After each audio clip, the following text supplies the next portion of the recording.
co-opted this room and event to make it part of our workshop between us and the New York, Abu Dhabi, and Shanghai philosophy departments workshop.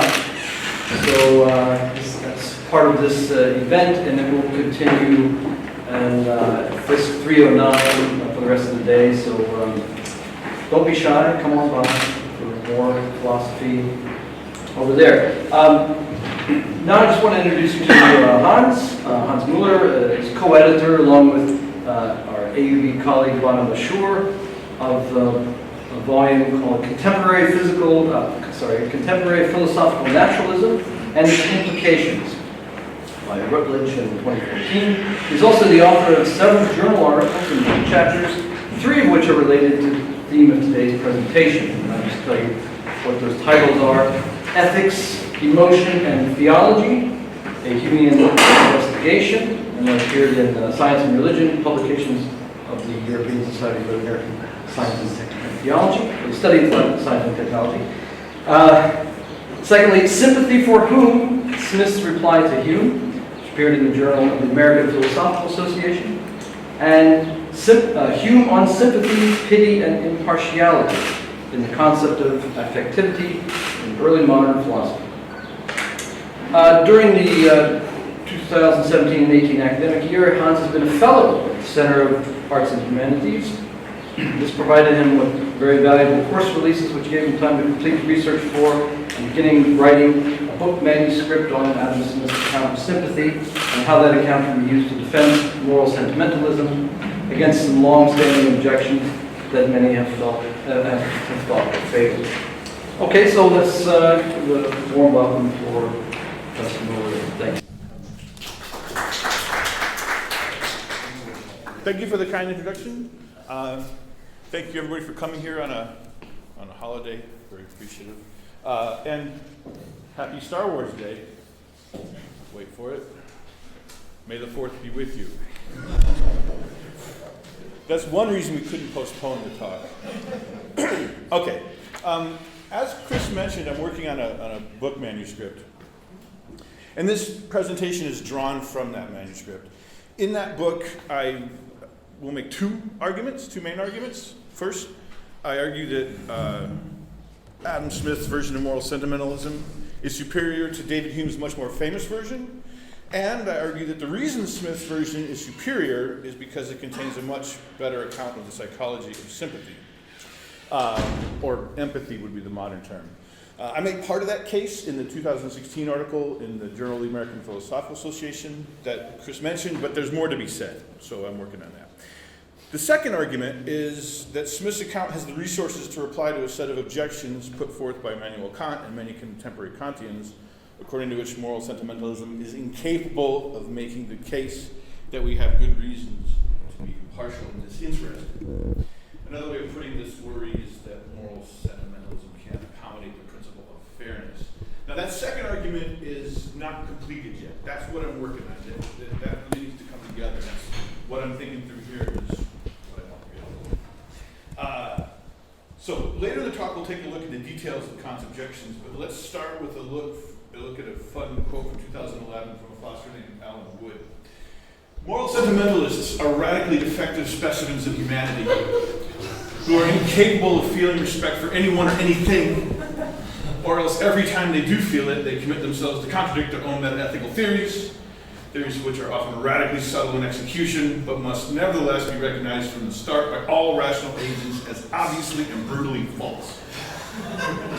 Now, he's really a bit more concerned with expressivism per se, the meta-ethical view, but it's such a great quote I had to share it.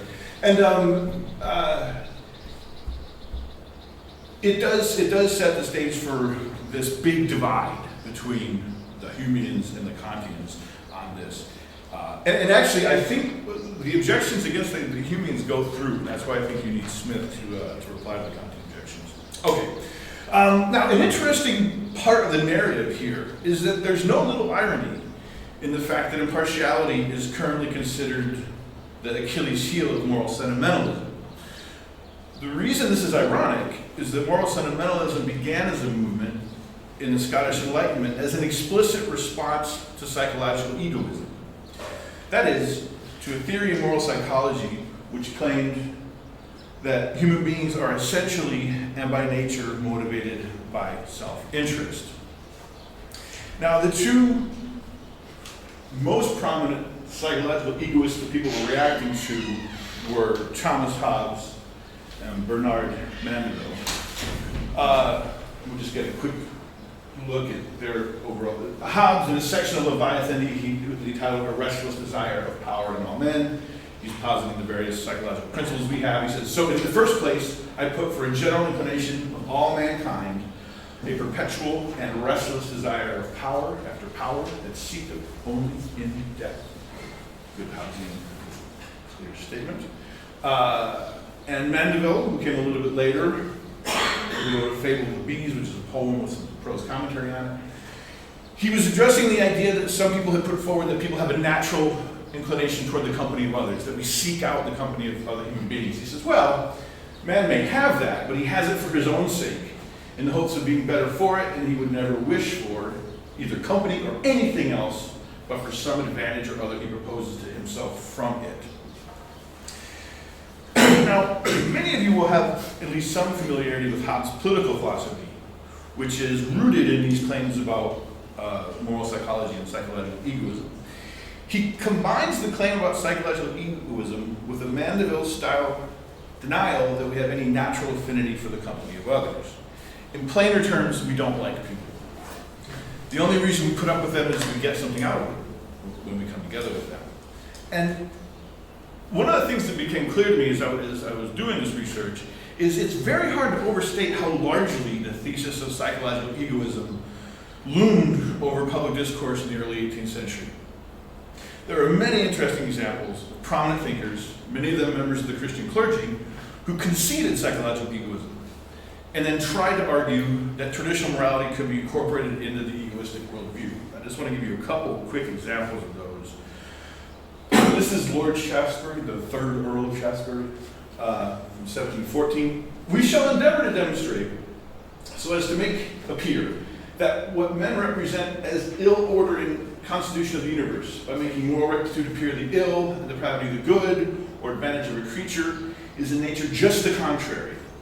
That to be well affected toward the public interest and one's own is not only consistent but inseparable, and that moral rectitude or virtue must accordingly be the advantage and vice, the injury and disadvantage of every other creature. So here we go. He says, okay, it looks like Mandeville and Hobbes have us. The only reason we do these things to make ourselves appear nice is to get stuff out of it.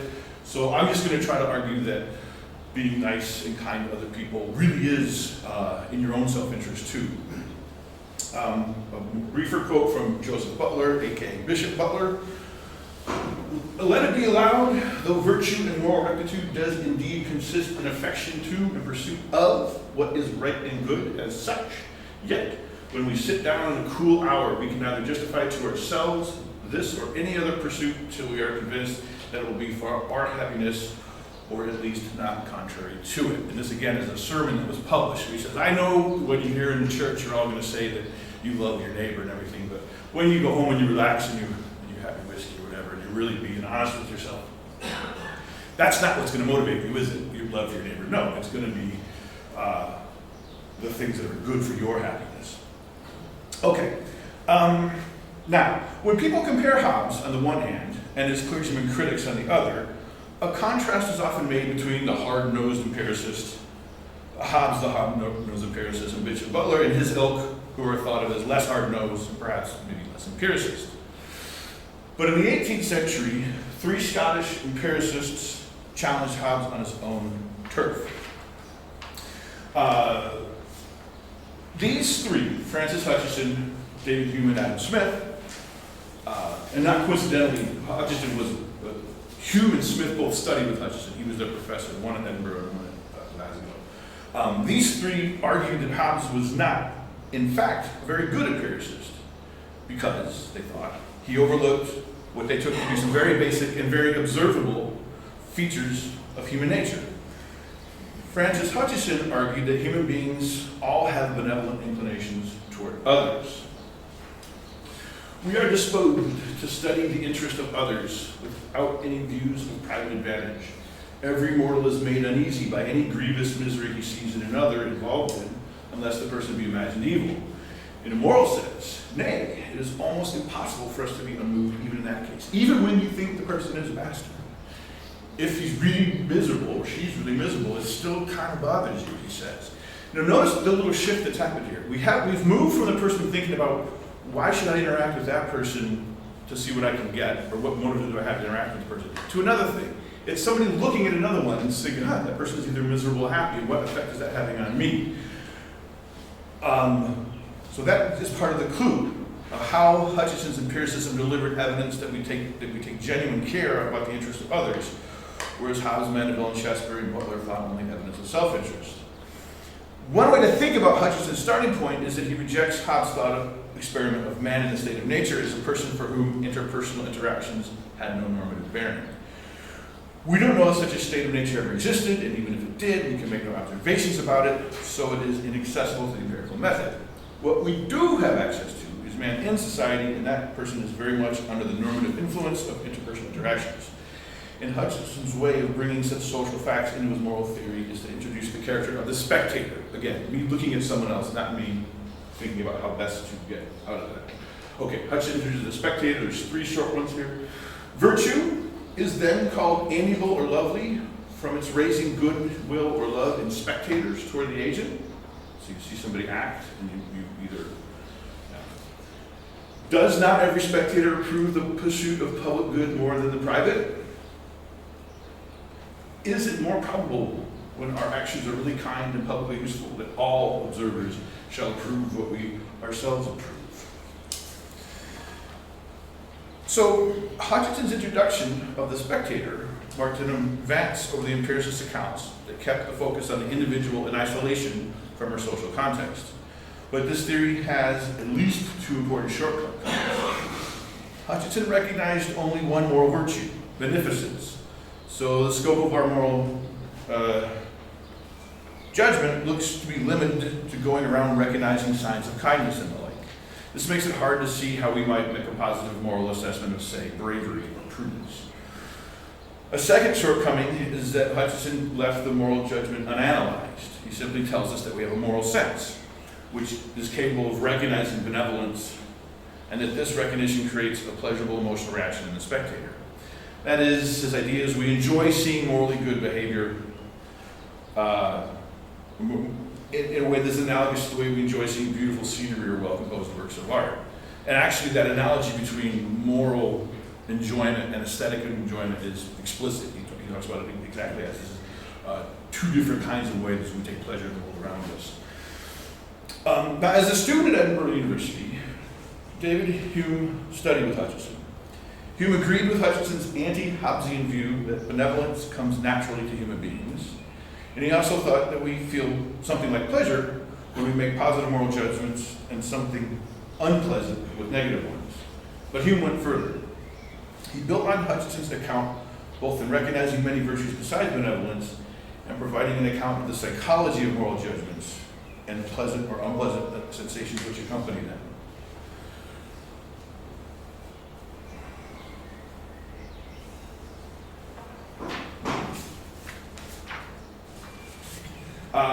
Okay, so Hume takes up Hutcheson's notion of the spectator. The hypothesis which we embrace defines virtue to be whatever mental action or quality gives to a spectator the pleasing sentiment of approbation, and vice the contrary.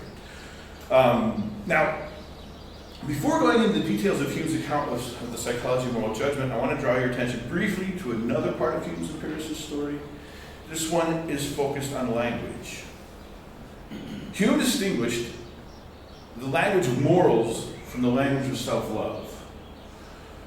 When a man speaks the language of self-love, he expresses sentiments arising from his particular circumstance and situation. Now, this can be anything from an expression of taste, I think dark chocolate is better than milk chocolate, to talking about goals. I really hope I can get to marry that person. The point is that this is all about my own perspective. I have no anticipation that others will agree with me on these things. They might also think that dark chocolate is better, but I don't have any reason to expect it. I'm not in that position of doing it. Now that's the contrast with that is the language of morals. When a man speaks the language of morals, he must depart from his private and particular situation and must choose a point of view common to him with others. He must move some universal principle of the human frame and touch a string to which all mankind have an accord and symphony. Now, one thing that's worth noting here is this is not unique to morality. We do this anytime we talk about norms and standards. Hume has this very nice example where he talks about these soldiers who've been assigned the task of besieging a city. And they come in and they're walking in and they look up and they say, whoa, look at those fortifications. Those are good fortifications. You can imagine an army dying trying to attack that, right? But from the standards by which you judge the fortifications of a city, they move into that mode and they say, yeah, good fortifications. Even though, quite clearly, this works against their self-interest. So we all know how to do that. These are two kind of valences we speak in. We speak in the valence of a standard that's different than our self-interest, and we speak in a standard that's our self-interest. It's not rocket science. It's a basic part of how we look at the world. Okay, now, that's important, but we need to move a little bit over. We'll come back to moral language point in a minute, but now I want to shift back to the account of moral judgment. Hume starts with Hutcheson's move of introducing the spectator into the equation. He adds to it an account of the psychology of moral judgment. And when I observe you do something that I morally approve of, I experience the sentiment of approbation, which is pleasant. When I observe you doing something that I take to be morally odious, I experience the sentiment of disapprobation, which is unpleasant. It is because these feelings of approval and disapproval play such an important role that this is a sentimentalist account. But there are important distinctions between types of sentiments. There's the sentiment of gratitude versus the sentiment of moral approbation. There's the sentiment of resentment versus the sentiment of moral approbation. And this is where sympathy enters the picture. Okay. So the sentiment of resentment and gratitude is something I feel that's an expression of self-love. It's how it affects me. The moral approbation and disapprobation is from the perspective of morals. Okay, sympathy.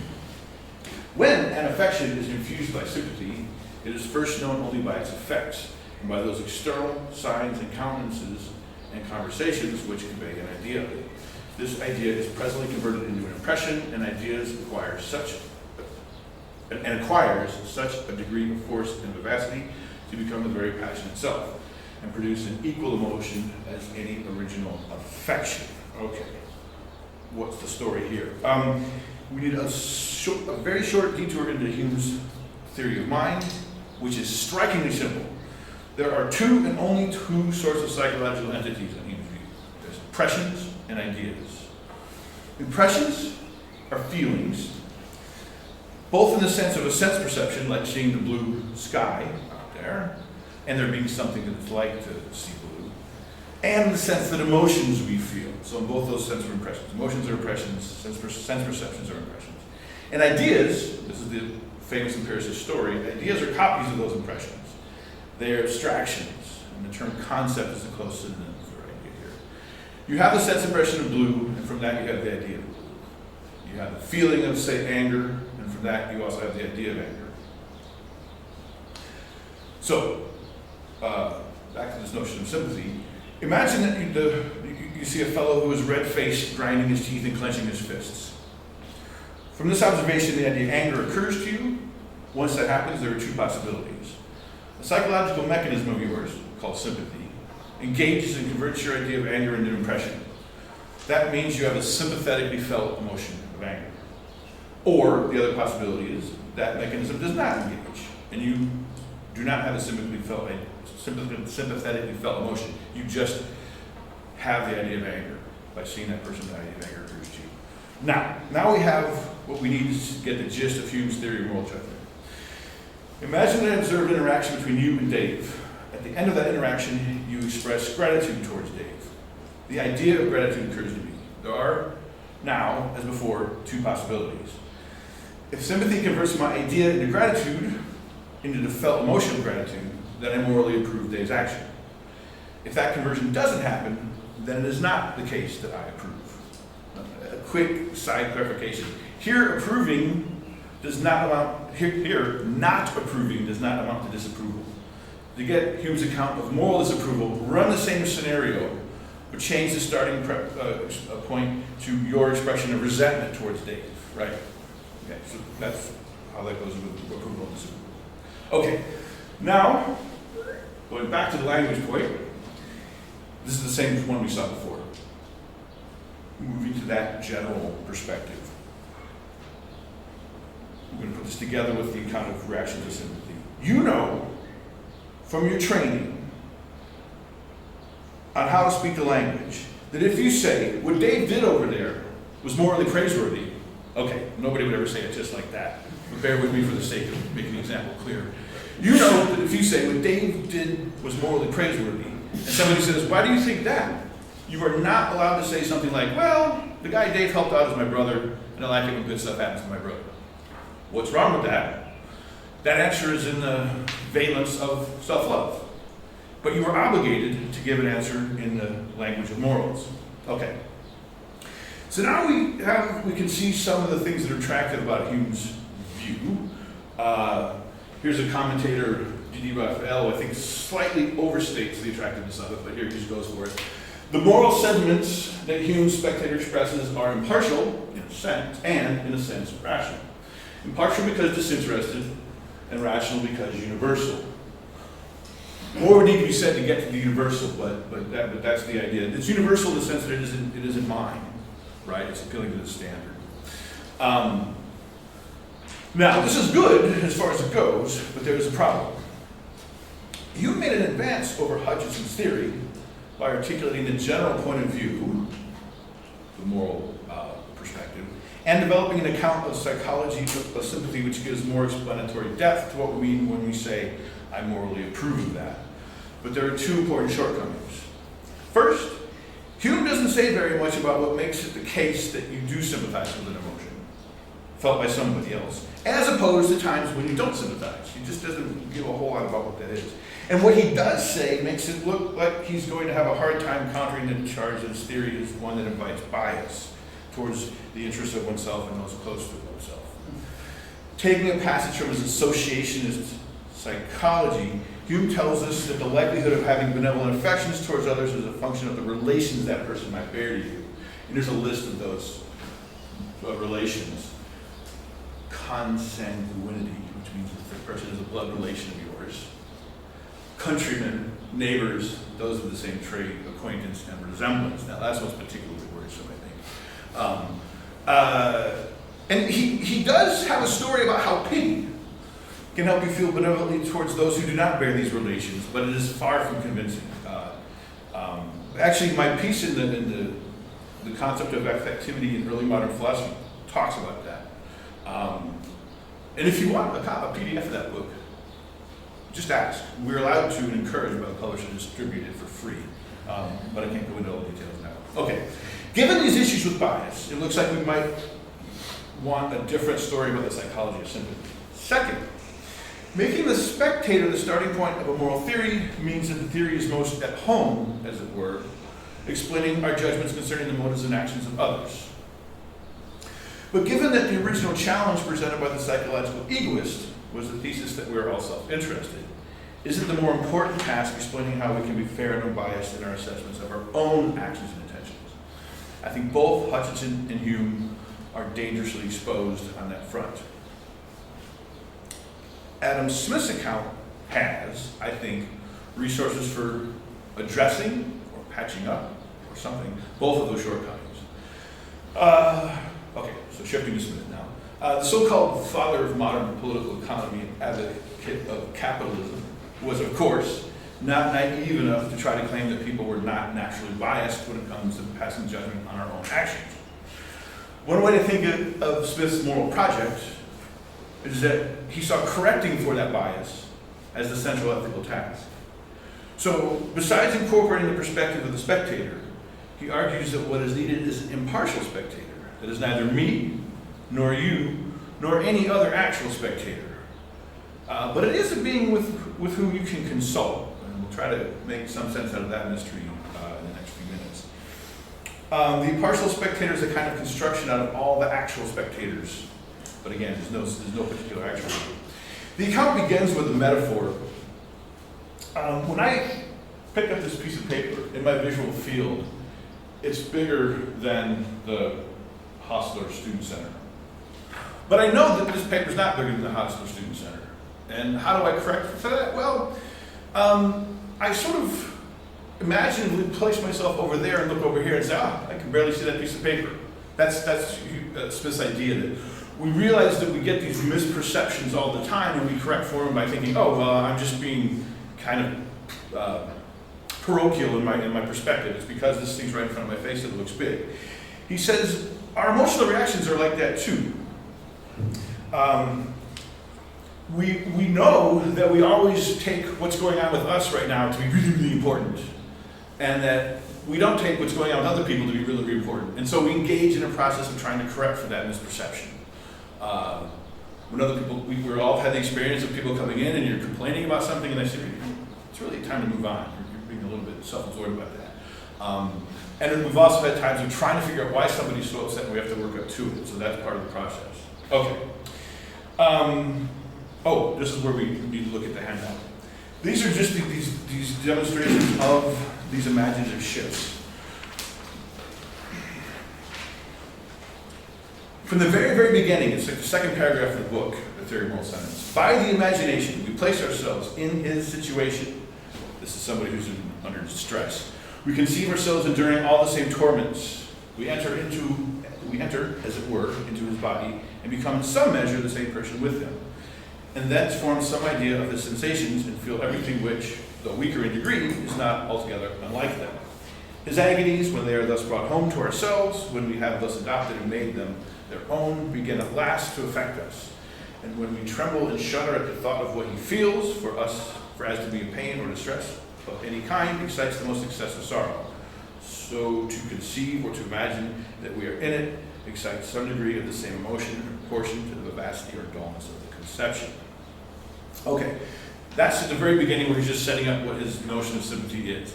Later in the book, in the part 7, which is his survey of other moral theories, which includes some objections and theories he disagrees with, he's addressing the psychological egoists, and Hobbes in particular.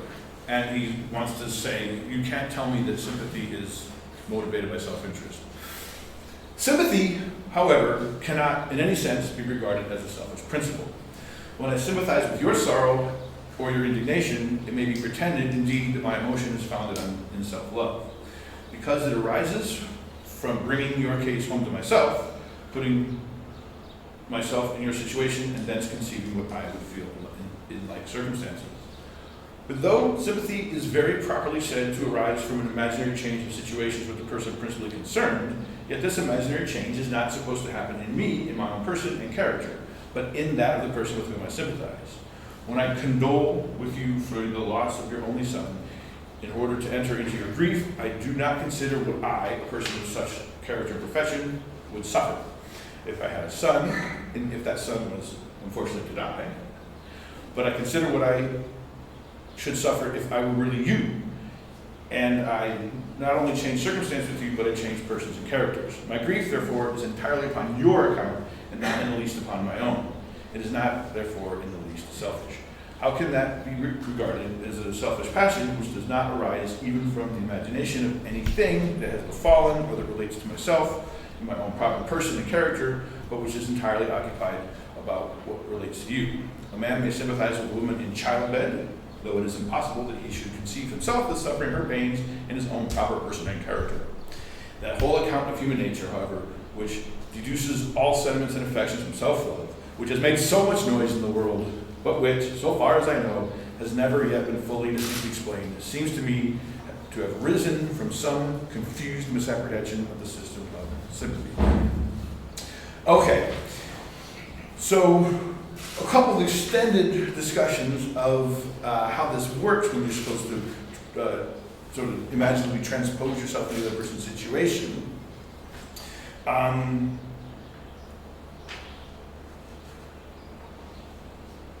And how that's supposed to be turned against the psychological egoist position. Now we have most of what we need to get the gist of Smith's account of moral judgment. To judge that some sentiment, either as an expression of the sentiment or as a motive for action, to judge that sentiment is morally appropriate is to notice a concurrence or agreement between the emotion in the person principally concerned, that's the person you're observing, and the sympathetic emotion I have when I have done my imaginative projection in that person's situation. This can get complicated quickly, especially in cases where there are multiple people involved. Let's go back to the case of your interaction with Dave that we discussed before. Dave does something to you, and you react by expressing resentment toward him. How I assess the situation will be a function of what happens when I do an imaginative projection into both Dave's situation on the one hand, and I do an imaginative projection into your situation on the other hand. If I was able to sympathize with the sentiment that motivated Dave's original action toward you, it is unlikely that I will be able to sympathize with your resentment. Though there is room for subtlety. It may be that I think what Dave did was a little bit rude, but that I think you were being a little bit precious and thin-skinned to resent it to the extent that you do. That would be a case of partial sympathy with both, but not a complete sympathy with either one. Okay, but notice this. You do not only do this search for concurrent sentiments when considering the actions and motives of others. You also do it when assessing your own motives and actions. The idea is that you do an imaginary shift of situations away from your own arguably biased perspective and consider what someone from over there would think about the situation. And to see how this pulls together, we have to take a look at a couple features of Smith's account of human nature, or psychology. Okay, this one is pretty commonsensical. We want others to sympathize with our sentiments. This is what people are getting at when they say misery loves company, right? If you're feeling bad, somebody comes and helps you out. Also, it's fun to do fun stuff with other people. We like to share our joy. We want to sympathize with the sentiments of others. I've been reading this stuff for so long, I've sort of lost my independent intuition. The students tell me this second one sounds counterintuitive, so let me try to make it more plausible. Imagine you're in a theater watching a tragic movie like Schindler's List or Sophie's Choice, and the person next to you keeps giggling. Besides being annoying as a noise during the movie, it would bug you that someone would have that reaction. And Smith has an explanation of why it bugs you. Since you have a natural inclination to try to sympathize with others, and you like it when you can do it, you'll be frustrated by your utter inability even to partially sympathize in this case. Just, it gives you the heebie-jeebies, right? Okay, and there's a third one here. And this is directly counter to Hume's claim, what we saw before, where he says it becomes just as powerful or even more than the one in the person originally concerned. When I, as a spectator, sympathetically feel an emotion along with you, it's less intensely felt than the emotion you have. And I take it that's pretty commonsensical. Okay. Those three psychological features have two very important functions. The first is pretty obvious.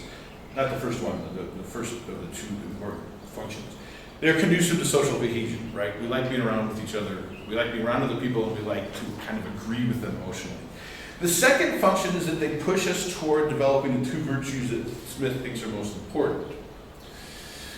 The Stoic virtue of self-command and the Christian virtue of humanity or benevolence, which is roughly the notion of love your neighbor as yourself, right?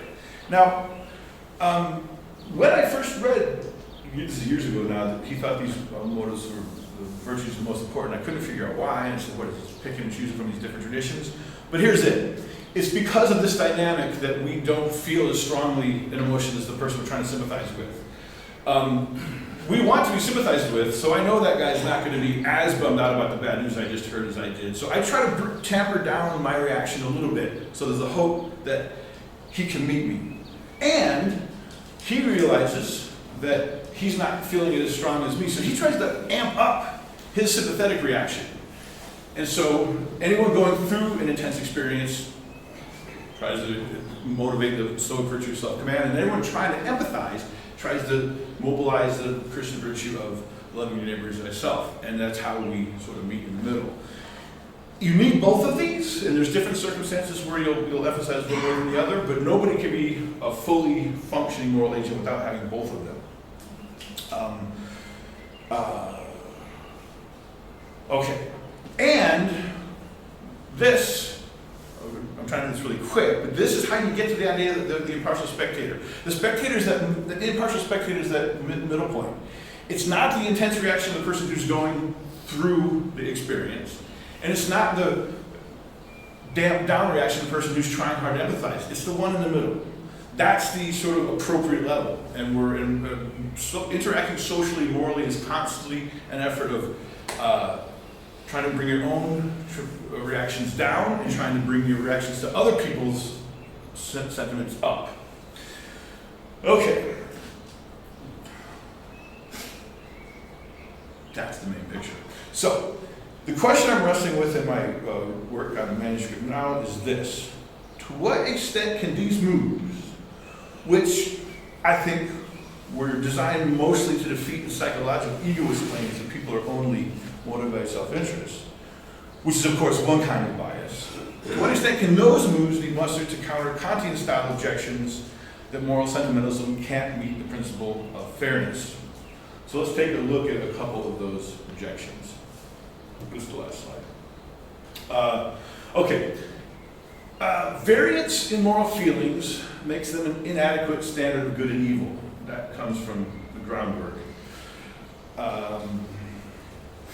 Moral feelings, says Kant, cannot be the source of the supreme moral principle because the supreme moral principle holds for all rational beings, whereas feelings differ from person to person. If duty were grounded in feeling, it would seem that morality would bind some people, for example, the tender-hearted, more strongly than others, contrary to the universal equal nature of moral obligation. And that comes from the same section of the Metaphysics of Morals as the second one. Now, this is a part of a development in Kant's thinking. Kant read Hutcheson, Kant read Smith, Kant read Hume, and he thought moral sentimentalism was the way to go. And then at some point, he turned radically against it and said, nah, actually, it won't work at all. So there was a lot of thought went into these.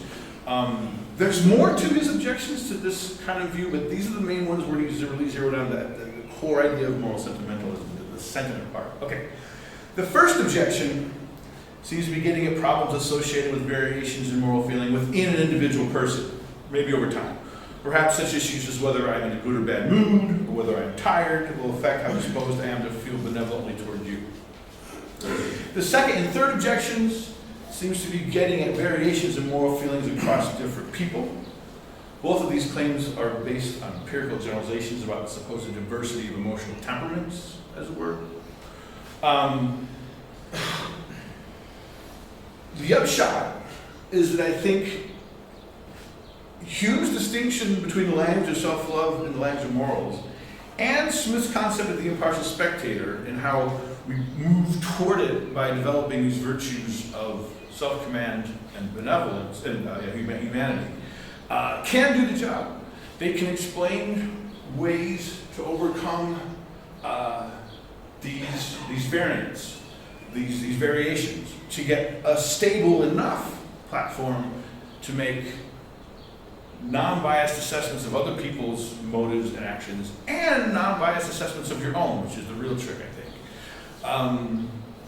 Now, when you move up to the meta-ethical level, there's another issue about moral facts.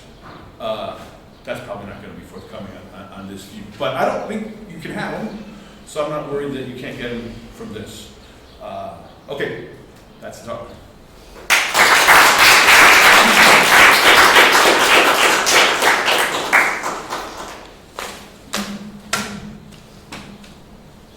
Ready?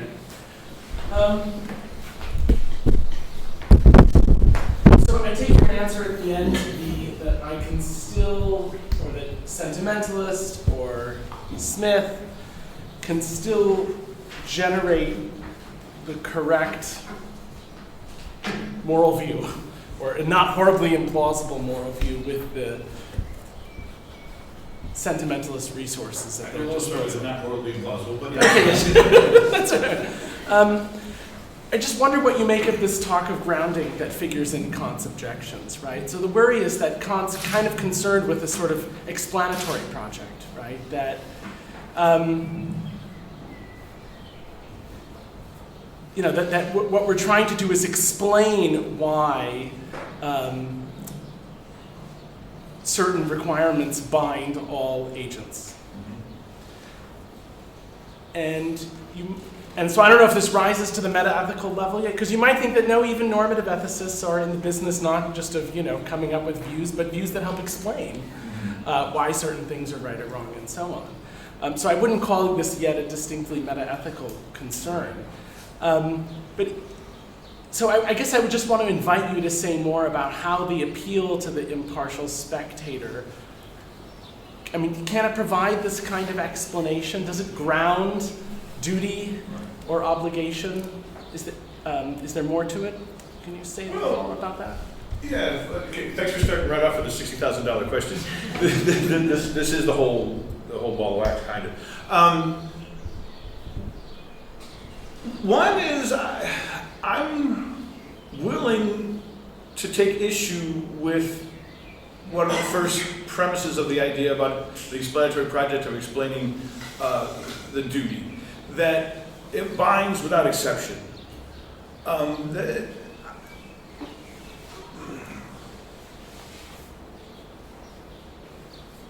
Smith makes a division of labor, right? He says sentiments are more important in morality than some philosophers think, but he thinks reason has an important role. And in particular, he says reason is important because you need it to do induction properly.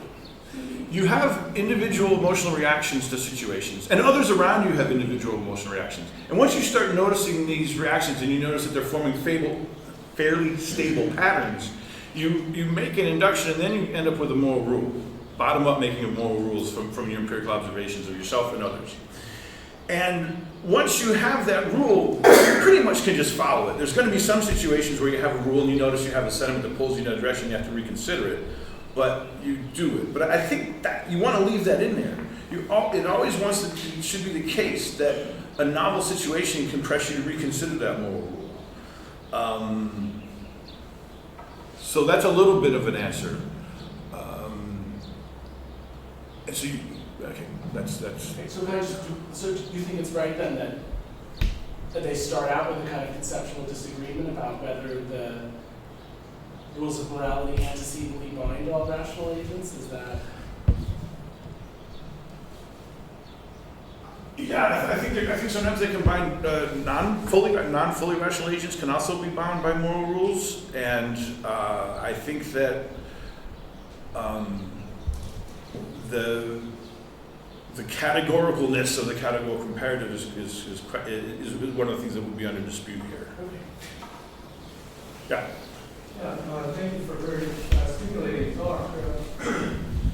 I want to try to complicate things a little bit, unfortunately, with respect to the idea of psychological egoism, against which the moral sentimentalism of Hume, Smith, and others is arguing. You define later on this moral or this psychological egoism with the PowerPoint on relations affecting the likelihood of having benevolent sentiments. Okay? Mm-hmm. And you give a number of lists, a number of very plausible examples. But it occurs to me that when we're talking about sentimentalism, we're talking about the 18th century here. We're talking about the concurrent rise of the epistolary novel and the affection of sympathy that we feel for a character, an imaginary character like Clarissa in Richardson's novel, the same name. And here we are feeling this great impulse of sympathy for her. And of course, this was repeated ad infinitum in other novels of the 18th century. So this is something that was a very powerful element in literature going well into the 19th century, to such an extent that Harriet Beecher Stowe's Uncle Tom's Cabin was very much not only influential, but based on sentiments. Now, of course, when we talk about sentiments in literature, we're aware that those sentiments can be, or they are, for imaginary characters. And there are those, I believe it was, I don't know who it was in the 18th century, who, in Lynn Hunt's book on the invention of human rights, she writes that there are those who criticize this sentimentalism precisely for the fact that it's not, it can be so easily skewed. the list, in other words, of those relations that you mentioned could be expanded to such an extent where we have people whose frame of reference is consciously almost against their own interest. They talk about self-hating Jews, for example, or we have people whose frames of reference are merely habitual. This is the sect I happen to be most familiar with, and so therefore that's going to be my frame of reference. What I'm pointing to here is the quirkiness of sentiment, whether it's from literature or from these various frames of reference that could be expanded. So I think I'd like to ask if you could address the complexity of psychological egoism. In other words, who knows what one's interests really are? And the example of literature shows that we don't. That our objects of sympathy are often entirely illusory. Good, thank you. There's a lot going on in that question. There's three things I want to say in response. One is about this complexity of what your own self-interest is. That piece from Bishop Butler, that one of the things he made in that move is he said, look, a lot of people are really convinced that our motives are really for self-interest. I think that's a mistake where people have kind of monetized it, and they think that what we're talking about is trying to get money, and that's what we're really pursuing. And he says, but if you look at the plethora of interests we have, it's a lot more complex than that, and so that's one way he tried to sort of finesse that problem. Now, there's the issue about sympathizing with characters in novels, and the Harriet Beecher Stowe example, and people's capacity to sympathize with people who are very different than them. Smith explicitly criticized Hume's account because of that. Hume had this notion where you kind of, the sympathy will kick in when you observe somebody behaving somewhere, and that can sort of create the capacity for you to get this feeling in you. Smith said, what are you talking about? That happens all the time when we see a play, we read a tragedy. And that's where he developed this idea that it has to be about an attempt to imaginatively project yourself into somebody else's situation. So that, I think, actually, that part of it is something that I think Smith was quite sensitive to. One other interesting variation on that is he talks about a case where he says, you ever noticed how, say your friend is, we would do less of this now because of TV and iPads and things, but say somebody is sick and can't really do much for themselves, and you read a book to them that you really like, and you've read it so many times that you're incapable of sort of getting excited about the parts, but watching their reaction to it makes you sort of experience the sentiments as if it was the first time you were reading it. So that's another kind of example of how this picks up that way. The third issue about people turning into doing things against their self-interest and everything, Smith definitely thinks you can get it wrong. My interpretation of Smith is that this is a version of virtue ethics, and if you don't develop the right virtues and you have preference structures that are messed up, it can definitely go haywire. And he talks about people who are brutalized in brutalizing environments, and how that can completely pull the capacity for benevolence out of them, and how they can even become amused at seeing people in pain. And so there's definitely, this is an optimistic enlightenment story about where we hope we can move people. It isn't a story about how people all actually are right now. It's not only an empirical account. So those are three reactions I had to your question. Kareem?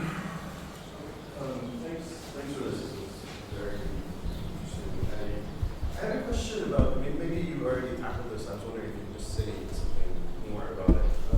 About this notion of the universal moral language versus the self-love violence. And so it just seems to me that so there's a sense in which there are these natural sentiments that are shared, right?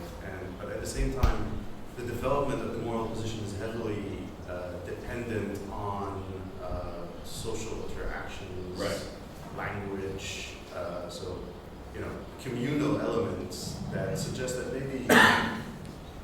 the development of moral language leads to moving from self-love to more of a communal or communitarian position rather than a universal one. So I'm wondering if we can move, so how, in terms of explanation, we move beyond the merely communal sense of morality towards a more universal one. Is one of the worries here that relativism looms on the periphery? Is that one of the things you're getting at? Yeah, that's an issue. That's an issue for this account. It's one of the reasons why Smith tried to be an advocate for cosmopolitanism. He said, you know, if you spend a lot of time in the Scottish Highlands with people who do subsistence raising of sheep, you don't figure out very much about how to relate to people. If you spend some time in Paris, you make a little bit more progress. Read novels about people in ancient times. But no, it's a worry. It's a worry, and the response is try to be less provincial. But no, I acknowledge it. The problem of look, I mean. The Enlightenment ideal of universal, it's a regulative ideal. It's not something that we're you know, we can just pick up and grab. So you want to move toward it, but it's hard. That's what I have to say there. Bashar. Thank you for the course, but I wish you would focus more on the second part, which is about response to Kant. Because I think the first part, which is about egoism, is sort of a challenge that even Kant must face. Because Kant would have to have a motivation for following the universal, the moral law. If you are not motivated to follow the moral law, then Kant himself is in trouble. So you need some level of willingness, of motivation, of care, at least about the moral law, care about something else other than about self-interest. So that part is a shared task with the Kant. I know what the Kant response to that is, the egoism in that sense. So the care about finding the motivation is not, it's separate from generating your moral rules out of sentiments. Now you could say that without the ability to have these sentiments, the whole moral project will not get off the ground, because you will not be able to even care, even about the Kantian principle. If you are only motivated by things about our own pleasure and power, if you are Hobbesian, why would you care about, if you adopt the Hobbesian view? So then the question is, how can we can ground the moral project in the fact that people do care about morality, do care about others in that sense. But then the question, how you generate moral rules out of the sympathies. Then you cannot talk about, and here Kant might be right, you cannot talk about inclination and such, you have to talk about what inclinations we ought to have. But what inclinations we ought to have cannot totally be radically different from what inclinations we are naturally inclined to have. So our natural inclinations to have those things set the limits about what morality would look like, but would not itself define morality. So we have to go beyond the actual inclinations, but we cannot ignore the actual inclinations. If our actual inclinations we have are only about self-interest and power, then the whole moral project will look totally different, or even will collapse. So these are two different projects, and response to the egoism, this challenge, does not get you a moral theory, but it gets you the boundaries or the possibility of a moral theory, as well as the boundaries of that theory. So you cannot demand from people like consequentialists will do to treat others in the same way we treat ourselves. And many current day ethicists would not accept that we are required to treat others the same way we treat ourselves. We are not to sacrifice my life for the sake of saving two people. And that's based on our limitations of sympathy. But then that limitation of sympathy will not generate itself a standard of morality. You need to say something else. So I don't think I heard a question there, but I think you tried to answer one of the questions I raised, right? What I said, that when I came across the fact that these moral sentimentalists were largely thought of themselves as responding to psychological egoism, I said, I'm wondering how those moves made a response to that can be used, which is a worry about a kind of bias, can be used to respond to these Kantian objections about bias, and I'm wondering to what extent they can be mobilized. And your answer to that is not at all. Separate projects in that sense. But I think the limitation of human emotions are part of any viable moral process. If you ignore that and go for a Kantian model that doesn't really look at the actual inclinations, would also fail as well. Fail as standard of morality and fail as a theory of motivation. It might be a little bit of an overstatement to say he doesn't look at the natural inclinations at all. He's correcting for. But yeah, thank you. I'll take that on board and think about it. Hi, I have a question about sympathy. Sympathy is a very important mechanism for moral sentimentalism, but I'm not sure whether you know that in epistemology of imagination and philosophy of mind, there is a debate about what imagination enables us to learn about the external world or other minds. According to the positive, like a more optimistic view, imagination allows us to gain something about the external world, but only under some constraints. So it's not like, through imagination, I can easily learn something about the external world or other minds. And according to a more pessimistic view about sympathy or like imagination, sometimes it might be very difficult for us to truly take another person's perspective. But according to the quotes on the handout, it seems that Adam Smith has this very simple view about sympathy or imagination that we can easily take another person's perspective. Like a man can sympathize with a woman who's pregnant. I wonder whether the more nuanced view about sympathy and imagination are taken into account in your book. Yeah, that's good. Neither Smith nor Hume really seem to be worried about the problem of other minds at all. They both thought that it was pretty transparent, and there was a lot of, and maybe this was just kind of an enlightened assumption, that there was a lot of universality in the way things were for people, and so there wasn't going to be a big difference. There have been some people who have talked about Ryan Hanley is one Smith commentator who worried about that and used a couple moves from Wittgenstein in order to talk about trying to think about spaces you didn't have access to, but no, it is an important issue, and it's tied up to the question about communitarianism and having a lot more familiarity with minds that have had experiences like yours than other ones. So no, that is something I need to think about more. And I'd be really interested to see some of the citations about those epistemologists. Yeah, so Shannon Spalding has a recent article on theory of mind and simulation, where she argues that when you try to simulate another person's mind, there might be a lot of possibilities that you can go, and you really need imagination plus some background knowledge or things in order to successfully simulate another person's mind. So that article might be relevant to your research. Yeah, and Smith does have some. This is something that Smith thinks you need to learn to do. He talks about he has these examples of when kids go into the public realm for the first time. It may never have even occurred to them that other people have negative experiences like them, right? They make expressions of negative experiences, and somebody comes running to help them. They're like, "Oh, that was good. That worked out." And then they go to a place where other little kids are, and they're saying, "What? Why are you crying about that?" And then you have to build up, in the pop psychological literature, it's called the theory of mind. But yeah, that's a good suggestion, and I should look at that more. Sorry, what's your name? I forgot. Brad.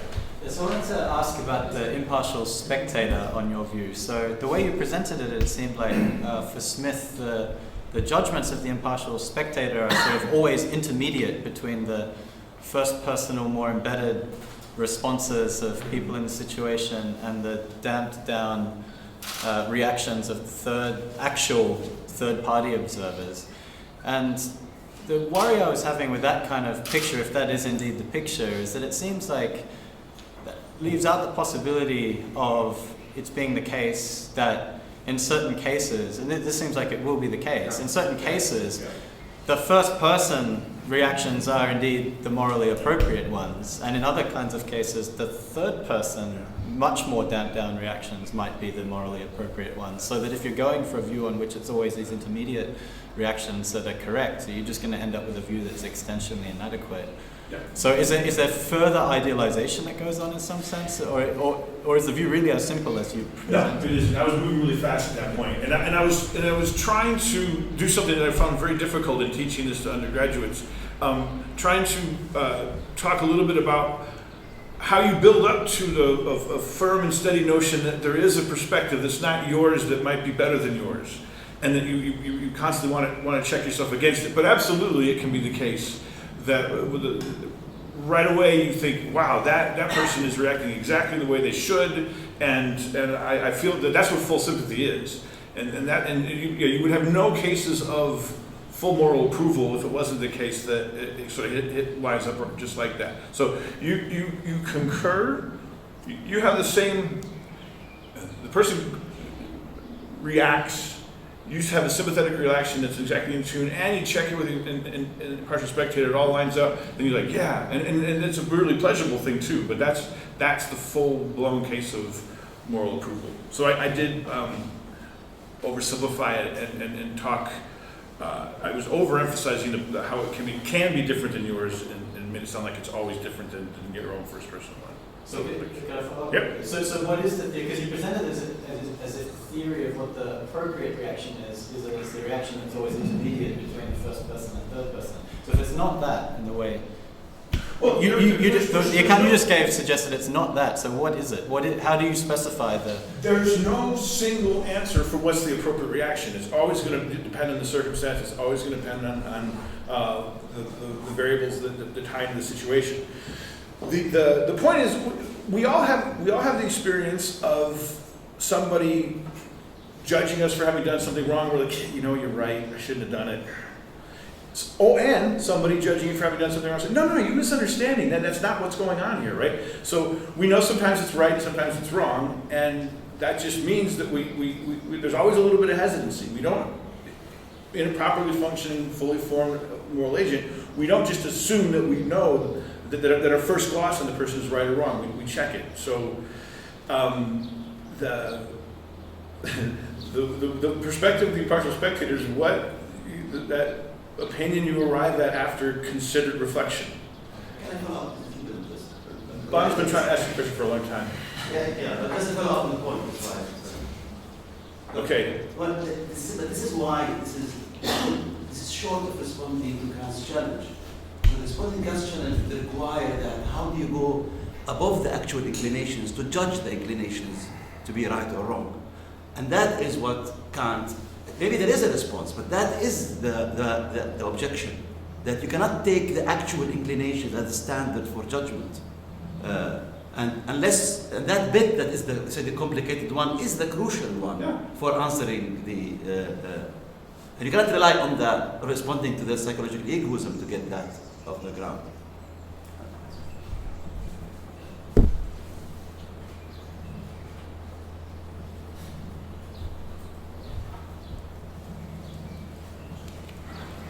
That is the chapter I still need to write. Bana. So yeah, thanks for your talk. So I guess this is kind of picking up on the last 3 points. But before I do that, it would be really cool for you to draw a parallel between some debates that are happening in contemporary moral psychology, where Paul Bloom is doing all the against empathy arguments and this big attack on empathy. So I think it would be cool to do this parallel. Like Jesse Prince and those people? Jesse Prince started off with an article in 2011, but now Paul Bloom has picked up on it in a much more thorough, I think much more compelling way.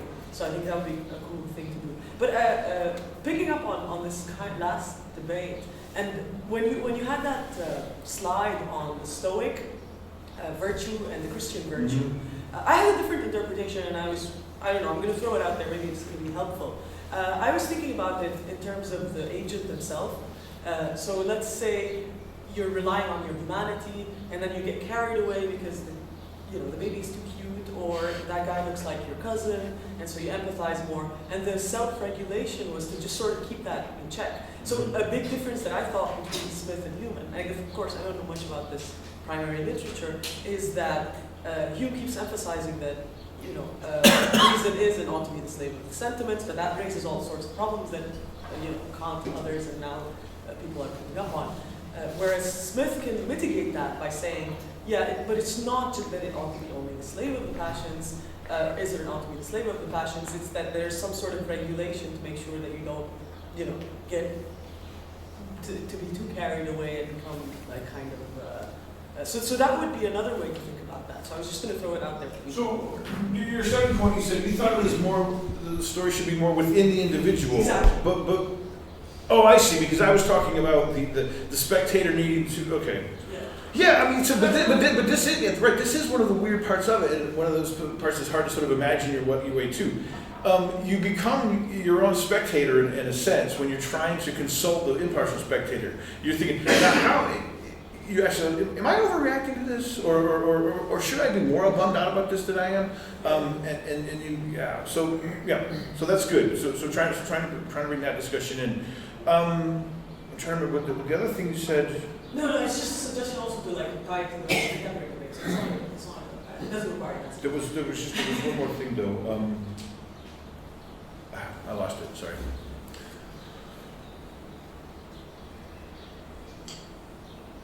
More questions? The timing is working out good if we're going to move to that place.